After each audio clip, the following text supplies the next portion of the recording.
Good afternoon, everyone, and welcome to our NLASW webinar, Technology Use in Social Work Practice. I'm Lisa Crockwell, and I am joined here with Annette Johns, and thanks everybody for joining us this afternoon, and welcome. Interestingly, Annette and I had talked about and planned this session prior to the pandemic, because we were thinking at that time, it's really timely, and NLASW's produced a lot of practice resources, and we thought it would be a good idea to bring that all together and share the information. And then the pandemic hit, and so much of our daily lives are now take place electronically, even more than before. How many Zoom meetings have we all attended in the last little while? And then in addition to that, how many more social workers in our provinces offering services online. So we thought, although we know there's been different formats of education and various webinars that's been offered on technology, we saw the benefit of focusing kind of specifically on social work in our province. And so it's great to have so many people join us on a Thursday afternoon in July for the next hour, where we'll focus on a number of things related to technology use, and we'll go through that in a minute. But before we get into the actual content of our session this afternoon, just wanted to start with just some real basic logistics. We're on a new platform, so if people have attended our webinars previously, you might notice some slight changes, but still looks pretty user-friendly. This session is being recorded, and a recording will be available, as it always is, on our NLASW YouTube channel. And the slides that we'll be using this afternoon, you can download those and a number of other resources, and they're on the resource section of your screen as well. And also, just to let you know, from a continuing professional education perspective, so this 1-hour webinar is worth 1 CPE credit under the required category workshop. So when you finish our webinar this afternoon, I'm going to encourage you to go into your My NLASW account and update your CPE with the webinar.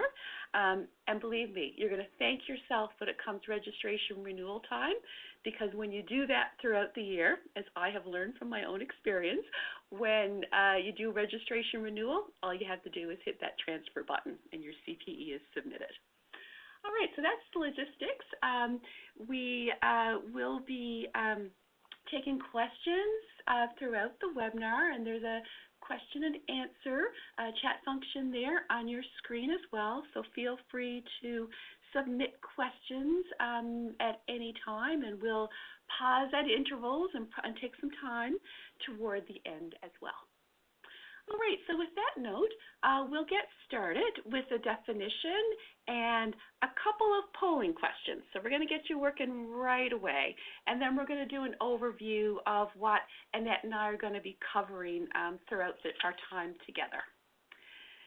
So we want to start with this definition of electronic social work services, so that we're all on the same page when we talk about what we speak of when we talk about electronic social work services.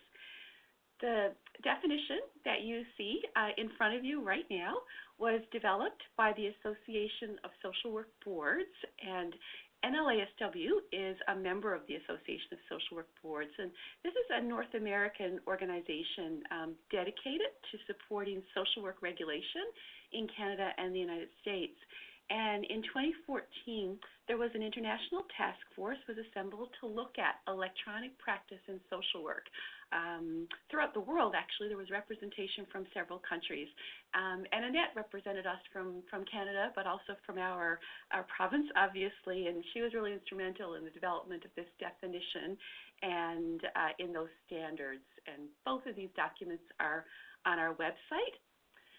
So as you can see by reading it, the definition covers the range of services through a number of mediums, which includes online social work intervention, but it also includes things like general communication and the management of documentation, So if you look at the different parts of the definition, it talks about the different mediums, internet, social media, online chat, the electronic means, smartphones, landlines even, and video technology. It talks about delivering services, communicating with clients, managing information, storing and access information, and arranging payment for professional services. So they tried to be really all-encompassing of what we mean by electronic social work services.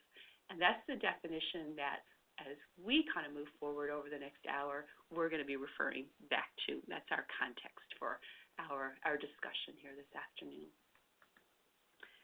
So in order to get us started, I want to get a sense of, from the number of people who are joining us, do you currently provide electronic social work services in your practice?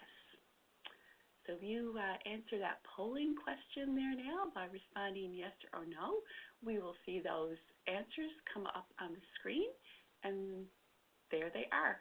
The numbers are coming in. Right now, we are seeing, it's kind of fluctuating. I don't know if you guys can see what we are seeing here, but as you're answering, we are noticing that the majority of people have answered yes to that question, and we're seeing about a 70-30 split, and we'll see if we got those final numbers now in a second.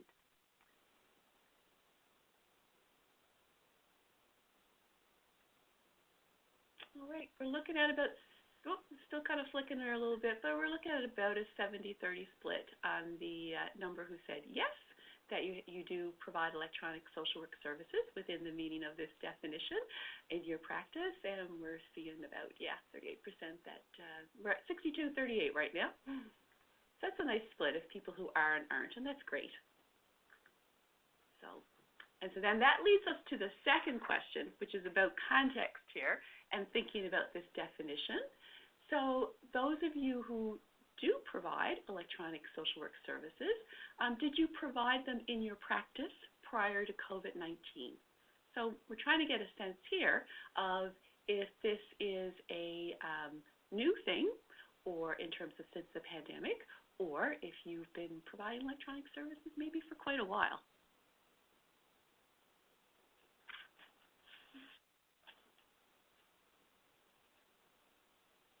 And we're just going to give it a number there, and so it's a minute there, sorry, and just kind of watch those numbers come in from our perspective.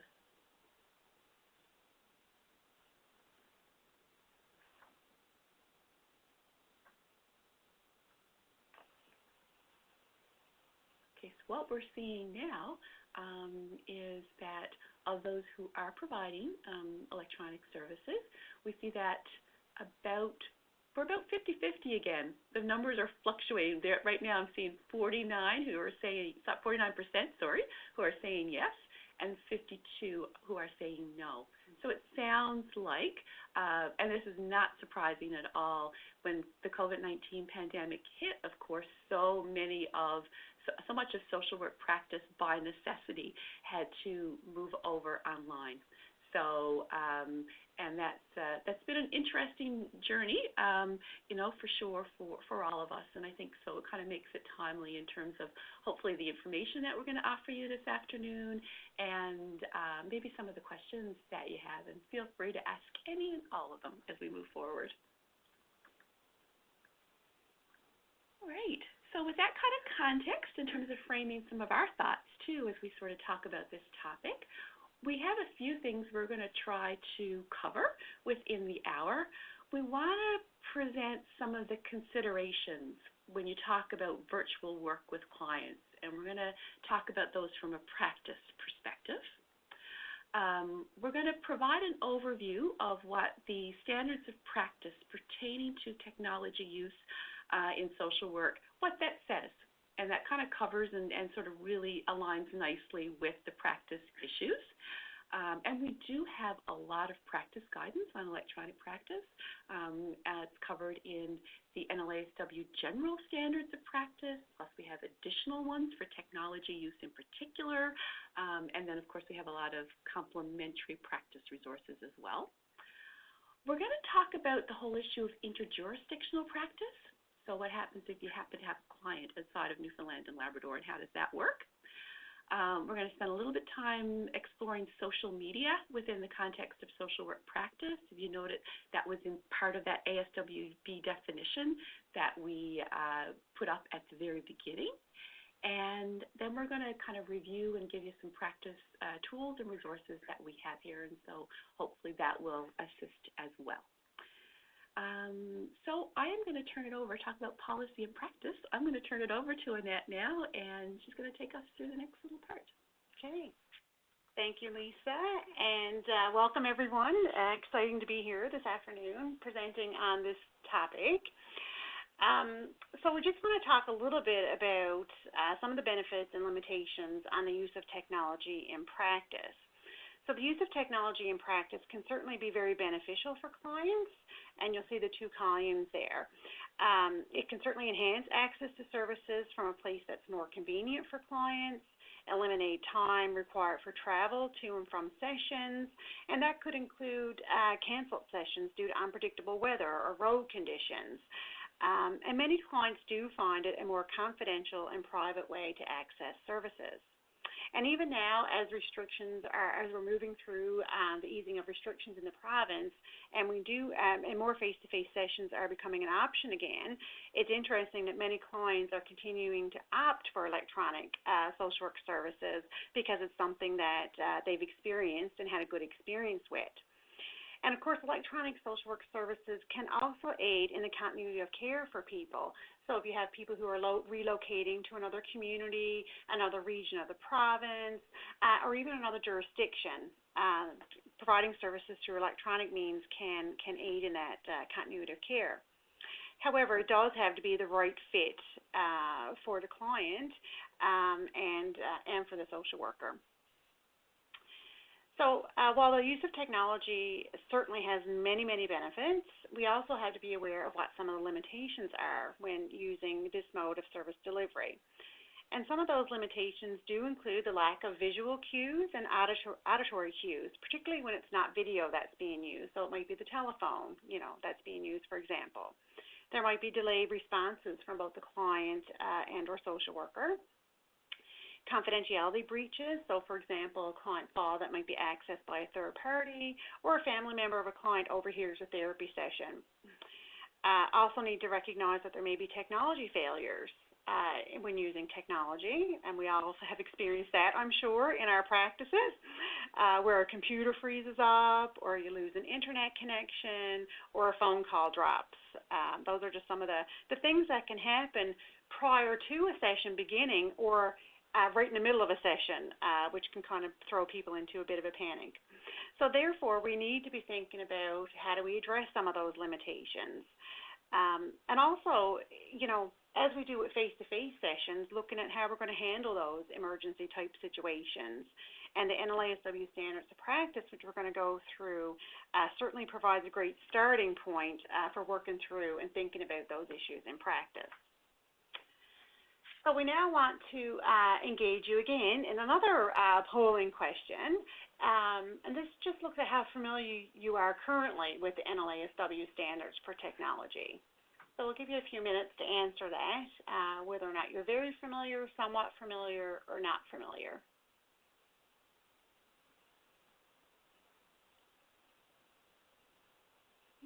So we're seeing the results come in. Again, it's still fluctuating. But we are seeing the majority, close to 80%, who are indicating that they're somewhat familiar, and that number is changing constantly. Again, don't know what you're seeing on your screen, but that seems to be consistent there, that the majority are somewhat familiar, followed by not familiar, and 8% currently through the polling saying that they're very familiar. So it's great. We'll hope by the end of the session, you'll have a good handle on the standards. Okay. So just for information purposes, the NLASW released standards for the use of technology in social work practice in 2012, and then those standards were incorporated into the 2018 Standards of Practice for Social Workers in Newfoundland and Labrador. And so you'll see on the screen I pulled out several of the standards from the NLASW Standards of Practice document that are particularly important when it comes to looking at technology in social work practice. And you can see those on your screen, the slide there now, in terms of competence, informed consent, confidentiality, documentation, boundaries, and interjurisdictional practice. So we're going to take an opportunity to look at some of those in more detail.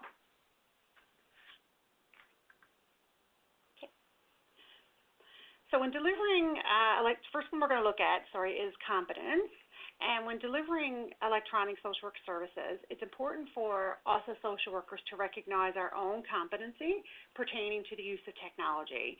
And while the social work aspect remains the same, it can be challenging and a little overwhelming when trying to deliver services through a new or different medium. So therefore, having training and experience in the platform being used to deliver electronic social work services is important. And this training, as we know, can come from one's employer, or for those who are in private practice, it may involve more research and learning about the different platforms that do exist to meet the needs of the social worker and of the client.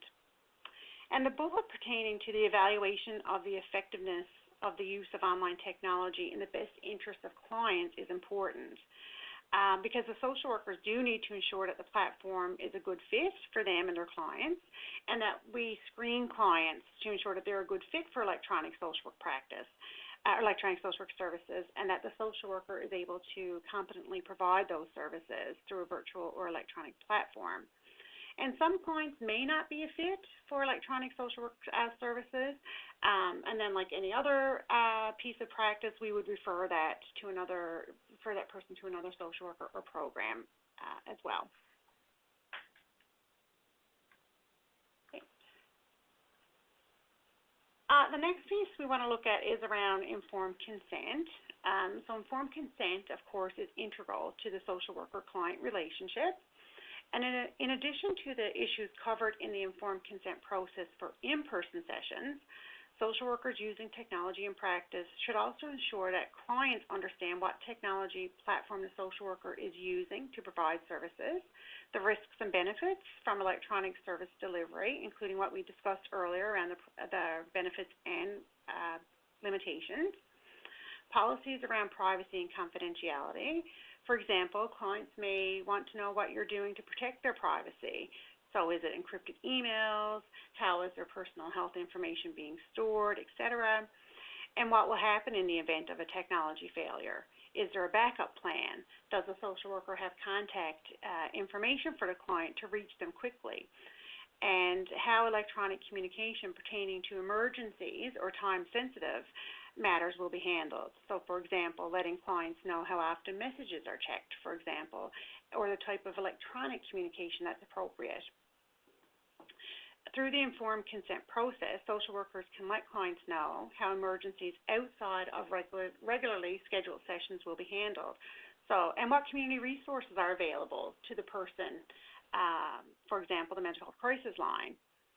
And having this information documented and discussed with the client is so important so that the client is aware of the policy. And this can help prevent and mitigate issues later on.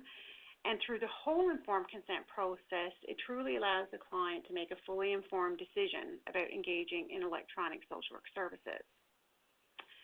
So BMS, the professional liability insurer through CASW, developed an informed consent template at the onset of COVID-19 that social workers could use to incorporate when they're looking at incorporating technology in their practice.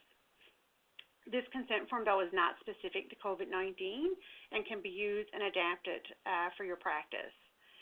And just a note around that while forms are helpful and beneficial, informed consent is truly about having an open dialogue with the client, ensuring that they understand the information correctly and have the ability to answer and ask clarifying questions.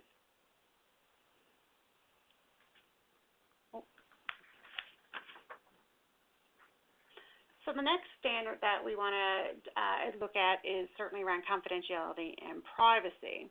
And it's important to note that when delivering electronic social work services, that no one platform or electronic program is 100% foolproof in terms of security. There's always the risk of a security breach, and therefore it's important that we as social workers take all reasonable steps to ensure client confidentiality and privacy. And this could include encrypted emails, login passwords, and computer firewalls, for example. And clients, it's also helpful to have a conversation with clients around steps that they can do to protect their privacy and confidentiality. And this could include educating clients on steps they can take, for example, password protecting the electronic device they're using to access services, or even around the privacy of the settings in which they're attending sessions.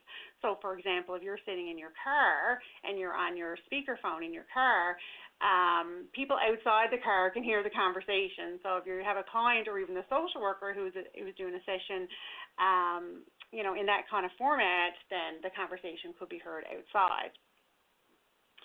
And then there's also, a phenomena around being disinhibited in sharing of information because of a perceived technological shield. So we need to be mindful of that effect and any boundary challenges that might create. And so it's still very much a formal way of providing social work services. So to maintain that boundary with clients is very important.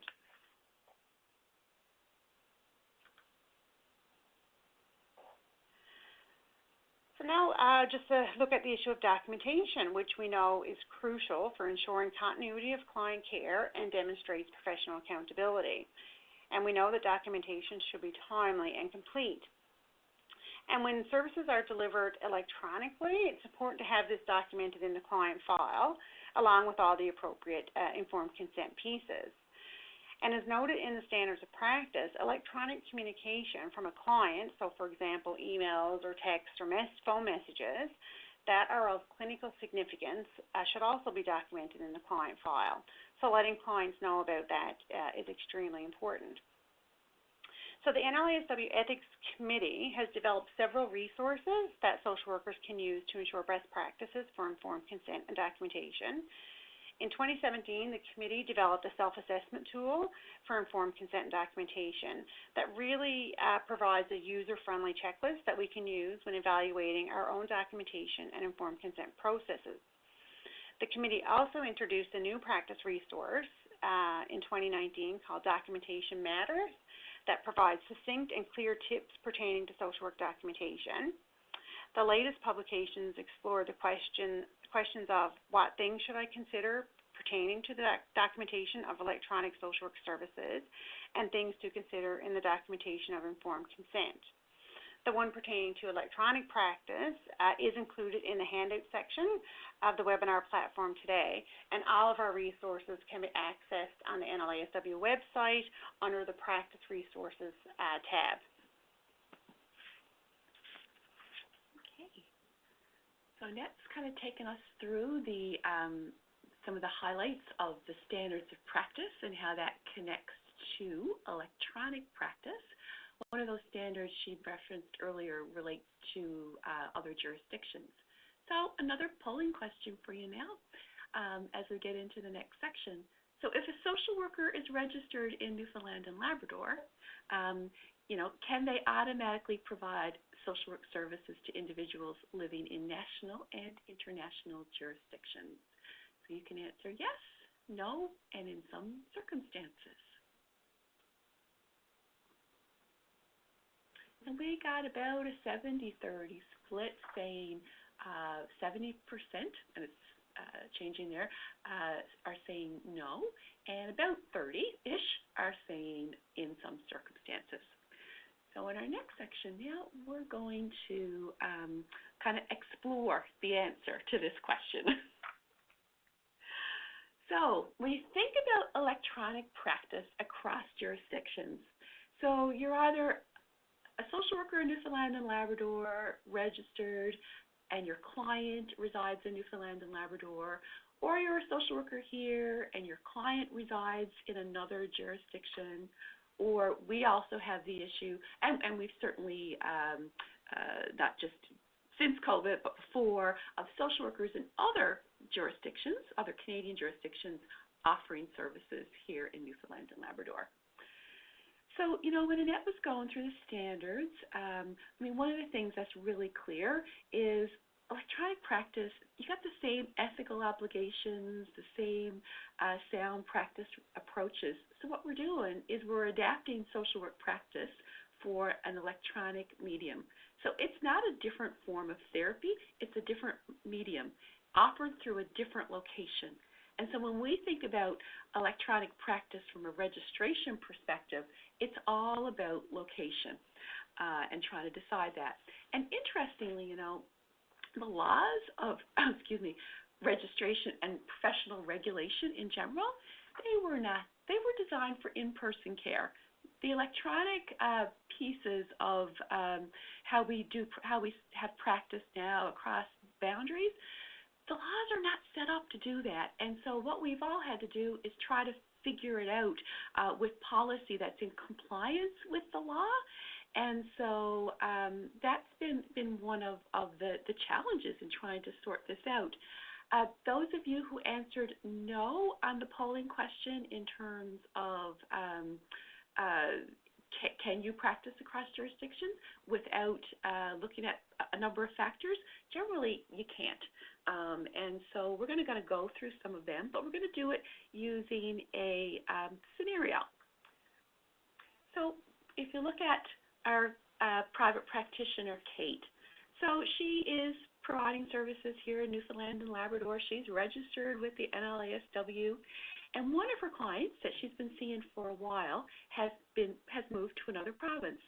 So now that she's been set up electronically to practice, or maybe she's thinking about setting up electronically to practice to provide services to some of her clients, her client's saying to her, can you provide this service through the use of technology when I move to another province?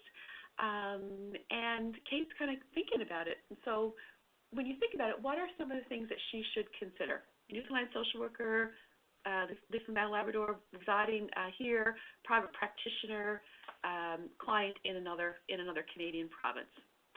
Well, the first thing that, again, we're thinking about is location.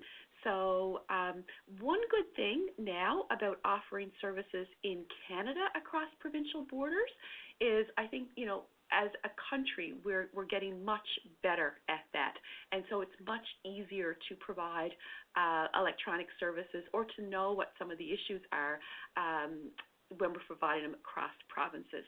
But the first thing that Kate needs to do when she's in this scenario is she needs to look at the requirements in the province where her client is going to be moving. We have a whole section on our website about electronic practice and what's required. We have information when social workers work somewhere else, and we have clients here in Newfoundland. We have information for clients, and we also have information, obviously, for social workers. Part of what we have there is a listing of all the other regulatory bodies across the country. Because professional regulation is provincial-based, you're going to find similarities, but you're also going to find some differences. So we've put the links to all the other Canadian regulatory bodies there on the website. So Kate finds out where her client goes, and she contacts the regulatory body in whatever province that is. And some of the things that you're going to find similar if a client moves to another province is that most provinces are going to require that Kate is a member in good standing with NLASW. One great thing about our province is that because our baseline for registration is a Bachelor of Social Work degree, and so all of our social workers have that baseline. Some social workers obviously have MSWs, et cetera, but our qualifications are standardized so that in some provinces you might have qualifications which of a social worker who can practice, say, in Alberta, who we wouldn't allow to practice here, but any social worker here can practice in any other jurisdiction. So that's really helpful. The other thing in terms of other than being a member in good standing, they're often going to ask you to complete an application which includes a declaration of your standing. And they're also going to ask us here at NLASW to provide verification of your registration in this province. So those are things that whether you move physically to another province or whether you're offering services electronically, that are going to be required. Most jurisdictions, most Canadian provinces will ask you for proof of professional liability insurance. Now, Kate's a private practitioner here in Newfoundland, Labrador. She's required to have liability insurance because she's a private practitioner here. If you get professional liability insurance through the Canadian Association of Social Workers, obviously that fits across the country. Some provinces charge a fee for electronic practice. So if Kate's client is moving to Ontario, for example, they're going to charge a $50 fee to get you on the Ontario electronic practice roster. Other provinces have more of a courtesy roster, so they want the information, they'll want the declaration and the proof of registration from us, but they just want to know that, have a listing of who is practicing electronically, and the fact that you're registered with us is what they're going by. Others still require full registration. For example, if Kate's client's moving to PEI, right now PEI requires registration if you're offering electronic practice there. So you really need to know what the lay of the land is in the particular province where the client is residing. And also, when Kate's client moves, you know that the laws pertaining to health and social programs are also provincial-based. So depending upon, the nature of the intervention, what's happening with that client, Kate's going to need to know what is the child protection legislation, reporting requirements in the other jurisdiction. What are some mental health resources that are close by that she may need to avail of? So depending upon the clinical needs of the client, it's sort of thinking about that location of her client and what he may need, in this case, in the geography or in the community that surrounds him. And this, I guess what I've been sort of discussing with regards to Kate is taken exactly from our standards, and one of the ones that Annette had pulled out earlier, on interjurisdictional practice. So this is Standard 9 of the Standards of Practice, but also Standard 5 of our explanatory document, Standards for Technology Use.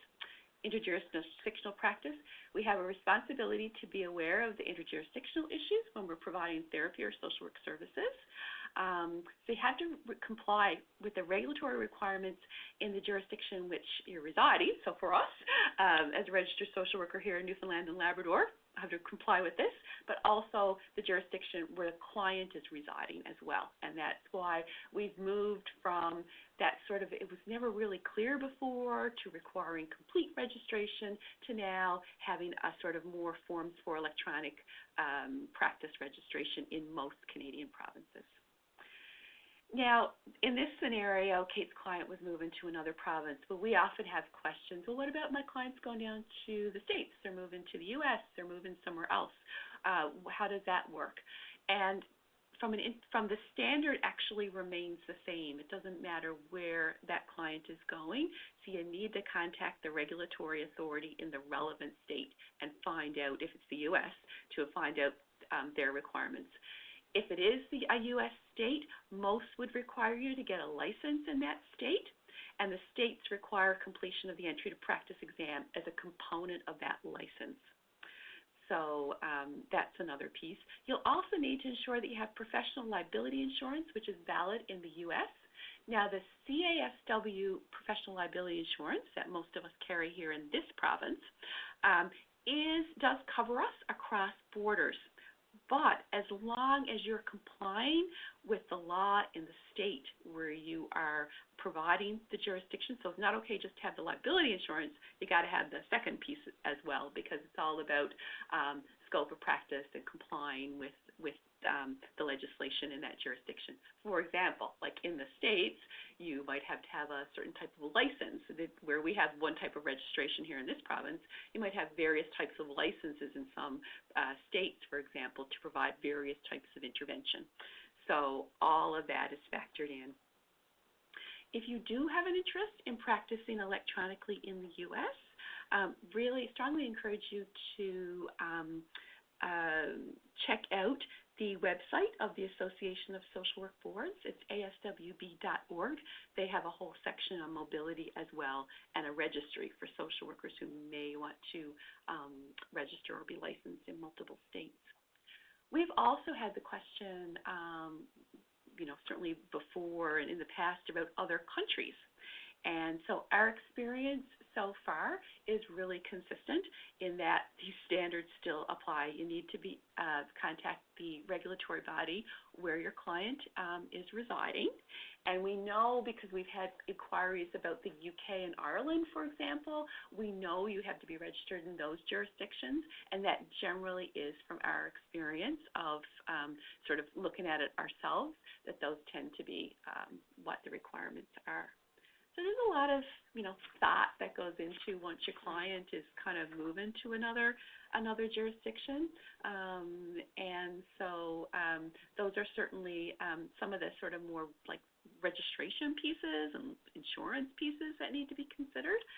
And Annette kind of went through these in terms of the areas of the practice areas that Kate in particular has to look at with regards to those standards. So Kate sorts out her registration and say her client is moving to New Brunswick that has a courtesy roster and use the same declaration form that we have here, and we send off to New Brunswick that Kate's a registered member in good standing here. She can start her practice. She still has to think about the things that Annette talked about earlier. Am I feeling comfortable to provide electronic service? Can I provide it at the same quality for this particular client? And that gets into the whole clinical decisions about this. And what we're learning, I think, from this pandemic, which is a good thing, is that, we've had to move to the medium quickly. We've all had to adjust, and you get to see some of the benefits, the great benefits of practicing electronically and balancing those off against the considerations that Annette talked about earlier. And then they get into the access of technology. There is another great webinar on the CASW website which focuses on real practical things around technology and platforms and access. So that provides additional information if anyone wants to check that out as well. Informed consent, Annette went through this really well in terms of the informed consent. As a private practitioner, just like looking with her clients around the risks and benefits of electronic practice, how often are we going to have sessions? Are the fees going to be the same? Are they going to change? How is this client now going to contact Kate by email or text? What's her availability going to be like? Does she have something, is she advising in her informed consent process, if you can't reach me, this is what you need to do. And I think Annette referenced it earlier, but BMS, which is our insurance provider, has a template for informed consent for electronic practice. We have a link to that on our website. And of course, if you're working for an organization, then those informed consent forms are often developed organizationally. But in this case, Kate's a private practitioner. And then some of the documentation issues around the decision to offer a service electronically. And Annette talked about those pieces a little earlier there. And also, we've got new documentation matters coming out in the July update as well. So those are some of the practice and registration requirements. They kind of come in together. I'm going to stop now, but do you think we're going to looking to see if there was any questions, but just you can have them come in, and then we can look at them at the end as well. No questions so far. All right. Yep. Okay. So we're looking at scenarios to bring out the relevant relevant aspects of the standards. And the next scenario, as a social worker, and I'm sure we've all experienced this, prior to, video conferencing and those kinds of things, that we had a client who may have left a message on her phone in a crisis. And now in this case scenario, of course, Sam is using email to book appointments and confirm appointments, but receives an email late at night from a client who's in a crisis, and Sam doesn't see that email until the next morning. So this scenario certainly raises some really important considerations. First, he needs to think about, well, how to best proceed to respond to his client to access safety and needed services. And this is the social work piece that we would engage in with clients regardless of the medium that's being used. So like I said, it could have been a telephone message that was left over a weekend and you're not getting it until Monday morning. So the first thing we would do is look at the client safety. And then another consideration is certainly looking at, was emergency planning discussed as part of the informed consent process that we talked about earlier? Did the client have access to information on what services and supports were available in the community? And was that clear? And if not, how does SAM look at building that into his informed consent process? And also around, was the issue of emails, texts, and online messages addressed with the client? And another aspect of this case is, are professional boundaries being challenged, and have boundaries been challenged previously with this particular client? So the standards of practice do provide guidance in helping SAM think about this scenario going forward. And whenever we do a consultation here with members at the office, the first thing we look at is our code of ethics and standards of practice to pull out those relevant pieces. So you'll see some of the relevant standards on your screen there now in terms of, having those clear policies in place around response times, how information communicated by email and text are received. Anything that's of clinical significance, of course, is documented in the client file. So if SAM doesn't have a policy, we would encourage certainly SAM to have that policy and have those conversations with clients. And then to document the clinical piece in terms of what steps, SAM engaged in to respond to the crisis and to address client safety. In relation to the boundaries piece, again, looking at, is this a one-off, or was it a client that continues to challenge boundaries maybe in other ways? So important for SAM in this situation to have that conversation with the client about emergency planning, what his availability is outside of office hours, and again, looking at what resources are available in the community, for example, the mental health crisis line. If using emails in practice, it's not in our standards, but maybe a best practice is to have an automatic message on an email with information on crisis service information. And many of us do provide that on our email address signature lines as well. And this particular case is covered in the Practice Matters, the latest Practice Matters that was released on electronic social work services, and that's available in your handout section for the webinar as well. So now we're just going to briefly look at social media before we open it up to more questions. I'm not seeing any questions come in, so take the time now. If you do have any questions that's coming up, send those along. But we know that social media continues to expand and is being used. And in 2014, the Canadian Association of Social Workers developed a practice document on social media use and social work practice. And we continue to receive ethical consults here at the office pertaining to social media. And we've developed a wealth of practice resources for social workers to consider, particularly as you look at how they intersect. We may not be using social media in our practice, but it's certainly intersecting with our personal and professional lives. So the first publication of Practice Matters back in 2011, explored social media use and ethics, and that was the very beginning of our discussions at that time, and our ethics committee had lots of fruitful discussions around that. And in 2014, we had a Practice Matters publication on e-professionalism.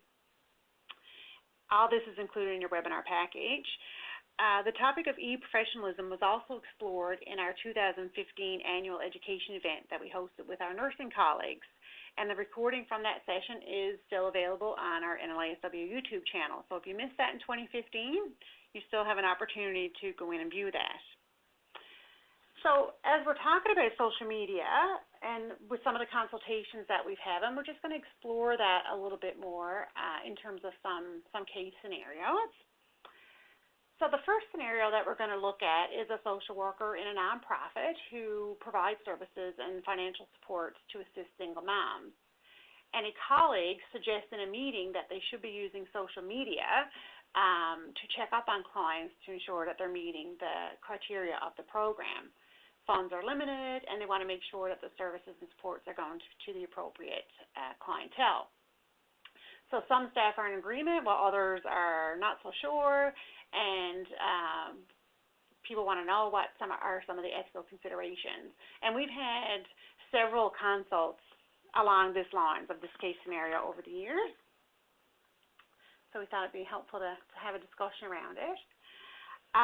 So we look to our standards, and we do have a section in our standards of practice related to social media and social work practice. And in reviewing the case scenario, the standards do provide some direction for Brittany in this particular scenario. And if you look at your screen, bullets 1 and 4 are particularly important in addressing and mitigating ethical issues in practice when it comes to social media. Around, the first bullet, social workers establish and maintain appropriate boundaries with clients and former clients, and social workers inform clients of their social media policies at the onset of the professional relationship and throughout the relationship as necessary. So it's good information for Brittany and the team to have to kind of look at, well, what's the standard of the profession saying about this particular issue?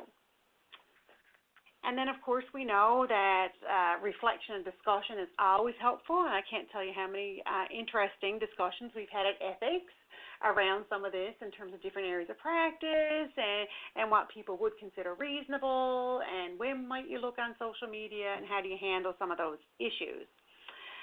So we have developed a lot of resources, including the practice matters I've already mentioned, but we also have practice matters that looks at the issue of informed consent and brings in some social media examples. How do we resolve conflicts of interest through informed consent, for example, would be some of the resources that we have. So if you look at some of the questions for consideration that's up there on your screen, I won't go through them all, but it just in terms of getting people having that discussion and having that team discussion, because you learn so much and you hear different viewpoints, and then you look at it within the context of the standards and the code. It's a really great exercise. So, for example, how might the information on social media impact the social worker-client relationship? If you find that information online that maybe the client is not living on their own and have that single person status, are you going to deny services, for example? What could be the impact on service delivery? Is the client being informed up front that staff may be searching their social media platforms? Is there a policy around that? How is it going to be documented? Are there boundary considerations? For example, am I doing this at home in the nighttime on my own Facebook account, or is there an organizational Facebook account that's using information to search out this information? And then, of course, what practice resources might exist. So if you go through those questions and everyone gets an opportunity to bring out their points of view around that, then you can have a much more engaged conversation. The Association of Social Work Boards model regulatory standards, and Lisa shared the definition at the beginning of the presentation. They do have in section 3 of their standards, have a piece around this where they say that social workers obtain client consent when using electronic search engines to gather information about the client, with the exception of emergency circumstances when such a search may provide information to help protect the client or other parties who may be at risk. So does that meet that criteria? You're just looking at it from a perspective of, do they meet the needs of do they meet the criteria for the program, or is there actual risk involved when you need to check that out? So in this particular scenario, because there's no policy yet, they have a great opportunity to look at that, have a discussion, to reflect on the ethical considerations, and develop an ethically ground social media policy that's shared with clients up front. So it's not just a policy that staff have, clients are actually aware of what that policy is as well.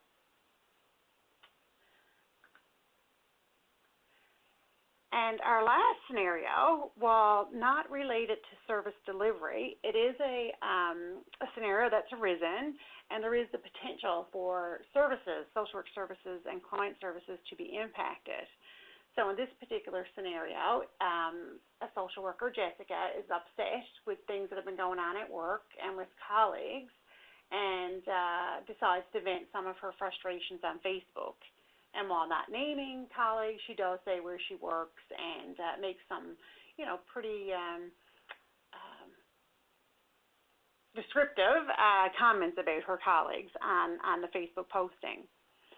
So, of course, we know that nothing posted to Facebook is 100% private, and we've talked about this right from 2011 when we did our social media, that postings can be screenshot and distributed well beyond the intended audience. And this scenario really speaks to our ethical responsibilities to clients and ensuring public trust in the profession. And we talk about public trust in our standards of practice. So again, if that were to be a consult that we would have, we would look at our code of ethics, the guidelines, our standards of practice, and also look at, what some of the some questions for reflection in terms of looking at that issue in more detail. So if we look to the code of, So if we look to the code of ethics, there are several pieces and our standards that we will pull out. One being from our code of ethics is that as social workers, we respect the unique worth and dignity of all people and uphold human rights. From our guidelines for ethical practice, it notes that social workers relate to both social work colleagues and colleagues from other disciplines with respect, integrity, courtesy, and seek to understand differences in viewpoints in practice. And then we have our standards of practice, where it states that social workers do not engage in activities or behaviors that diminish public trust in social workers or the profession. And social workers must be cognizant of what personal information can be accessed by them in a public domain, including social networking sites, and how this information may affect their practice, but also the social work profession. So, for example, if a client were to see those posts about some colleagues, would that diminish some of the expectations they have around service delivery, for example? So some of the questions then for consideration will be, what is the intent of posting that information online? And we all know, we may have all sent an email that we wish we hadn't sent, and sometimes you have to reread an email several times because with the written word, something that you might write could be taken completely out of context and not how you intended it at all. But as we say in ethics, how you intend it may not how it's perceived by the recipient. So we always have to look at that piece. And whether or not, posting anything online is even going to help resolve the issue. It could actually exaggerate the issue that's happening. And is it a posting that's in the heat of the moment, right? What are the risks of posting it? Could it create, some negativity and impact workplace culture, for example? Is it breaching an organizational policy or a standard? Could it compromise the organization, the colleagues, or the profession? And are there legal considerations? Could it, cross over to defamation of character, for example? So, we talked about some of those issues and really delve through and have that opportunity for discussion, because when it comes to electronic communication, we know it's often permanent communication, so that pause for thought is a really good, helpful risk management strategy. So we're almost at the end. I'm still not seeing any questions come in right away. So again, you still have some time if you do have a question that you want to ask or a clarifying question. And certainly covered lots of ground. So if it's something from the beginning or interjurisdictional practice or general practice, then if any point throughout. So I guess we can just offer some conclusions, tips for practice. And, I won't read them out because they're on the screen there, but certainly around, the clinical judgment piece, around how we're going to incorporate technology in our practice and what we need ourselves, and ensuring that, we're meeting the best interests of the clients in that. And we do talk about, if we're using technology in practice, that we assess the appropriateness of e-technology for each client. It's in our standards that, when we look at technology, we ensure that it's consistent with the client's cultural norms and perspectives. And where appropriate, we can offer an alternative service or provide a referral to another professional. And even if we're not providing electronic services ourselves, we still need to think about ensuring that we assess the appropriateness of service delivery for referring a client for an electronic service as well. So keeping that piece in mind. The standards of practice are a great resource, and we do provide ethical consultation and consultation on the standards of practice. So at any point, if you ever do have questions, feel free to call the office. We've already talked about competence and the need to look at that, and also around the informed consent piece. So if we're seeing clients only online, so with COVID, we often had many face-to-face clients where we're seeing that then transitioned online, but you may start just seeing clients online. So verification of who the person is receiving the service, and if they're living in another jurisdiction, knowing what some of their, the local resources are that Lisa mentioned earlier. And then we do have all the resources that are in your handout that we talked about, but here's just a listing of some of the resources that are important when looking at technology in practice. And then there's these and others that are on the electronic practice section of the website as well. We've been really trying to keep that updated. And then kind of related to that, of course, you probably know as well, the section of the website that's particularly related to COVID-19. So sometimes we'll try to translate, have things that are in both places because of the so much electronic practice that's happening now, and all of those parts as well. So I hope that we have been able to at least provide a refresher, maybe some new information, or just some review of some of the things that we have. One of the questions that did come up during COVID and has come up before, people had called us and asked if there was any particular type of platform that we would recommend for service delivery. So I just want to speak to that because it might be a question that people online today might be interested in. And NLASW doesn't recommend, approve, or limit the use of technology platforms.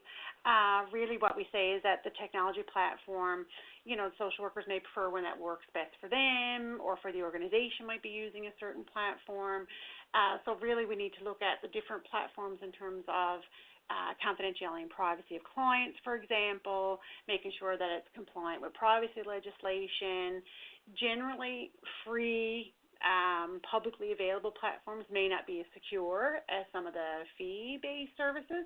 So it's about finding the right balance of what type of platform you want to use, and that meets the needs of clients, and it provides security and privacy for clients as well. Yeah, and there was I think I just alluded to a little earlier, but there is another webinar on the CSW website, and it was facilitated by Heidi Sturgeon, who is actually on our electronic practice roster, but she provides services out of Nova Scotia as a private practitioner. Heidi really focused upon all the really kind of practical practice issues, and she, because she has experience in certain platforms, she talked about the pros and cons. Again, none of the sort of organizations, as Annette said, if it's this one versus that one, but she did talk about it just from a very practice point of view, so that can be helpful to check out if you do have more kind of questions or thoughts about that particular area, especially if you're in private practice, because I know with the organizations there have been very established platforms that are certainly being used in health, et cetera. Yeah. And another frequently asked question we received was around clients that are temporarily residing in another jurisdiction while they're working, so people who are away in another province, for example, who are on rotation and want to continue to receive services while they're on rotation. And again, going through what Lisa talked about around interjurisdictional practice, the same standards apply. So having that conversation with the regulatory body where the client, say if they're working in Alberta on a 3-week rotation, checking with the Alberta College of Social Workers, for example, to see if there's any regulatory requirements that they need to meet. Yeah, and Alberta is one of the provinces that's had a courtesy roster, so sometimes the processes are not onerous. They're just, you have to kind of... You have to do it. Yeah. But that's come up over the last little while, particularly as COVID came. But prior to that, and not related to COVID, there's been inquiries around some of that. So I don't know. Questions and things that we've wanted to share with you, and some of the information. So thank you for spending an hour of your nice July afternoon on a sunny day with us. And if you do have any other questions that come up after the webinar that you're thinking about, as Annette had said, feel free to reach out to us. And we have frequently asked questions on our website too, because as things come up, we sort of think, okay, if other people want to know about this, or they might have the same question, we try to put as much as we can up there as we sort of go through the process of trying to sort it through and figure out the best practices as well. Yeah. So thank you. Yes, thank you for attending. And we do have an evaluation that should have popped up on your screen just then. So hopefully that did. It's a new platform for us, so hopefully that worked. That we would greatly appreciate your feedback as well. And not just on the session today, but any future sessions you'd like to see. So we'd love to have your feedback. So take care, everyone. Take care, and thank you so much for attending.